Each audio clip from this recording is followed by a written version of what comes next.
Is your team still working from home, or are they back in the offices now? No, they've been working from home. We moved about 30-40% of 22,000 people in the matter of 3 days remote. Wow. The problem is that you have to have a certain the machine has to have certain software on it in order to be allowed to be on the VPN connection. I see. Which to me is a bad thing, because if you built your back end right, it wouldn't matter what you threw at it. It wouldn't matter if it was a tablet. And it's inconsistent. It's an inconsistent policy because our vendors come in, we don't validate their hardware, yet they have VPN access to our network, right? So it's kind of a hypocrisy to tell your employees they have to have a PC while you're a PC with their software on it while you're in a crisis mode, but yet the vendors never had to do it in the first place. So it's kind of like, if you're going to protect it from the people you don't know, not the people you know. Right. So from how do I get to my enterprise applications? How do I have those transmissions optimized? And how do I have them all secured? So SASE and a component within it, software-defined perimeter, as a VPN replacement, helps to achieve that objective.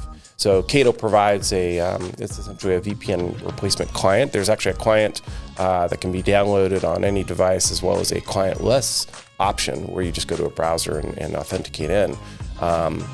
Some of that can even be woven into like a single sign-on solution from Active Directory or Okta, things like that, so that identity is easily identifiable. They're part of this work group. They get access to these. It's basically a network access control set of rules, and it's a couple bucks a user. It's a very simple, low-cost way for these remote workers to participate in the same optimization architecture and security architecture as all the rest of the users that are still in branches or physical locations. For the remote workers, they use this VPN replacement client, SDP, to authenticate in and get access to those applications with that truncated experience that's curated by IT. So they're able to dictate where that third-party contractor is able to go once they're on the network, and they're able to turn those licenses on or off in a very simple manner. And the VPN concentrator lives as a virtual tool inside of all of Cato's POPs. So again, instead of that backhauling effect where that VPN user in Shanghai goes all the way to Dallas, instead they use a local an instance that's emanating from a local POP.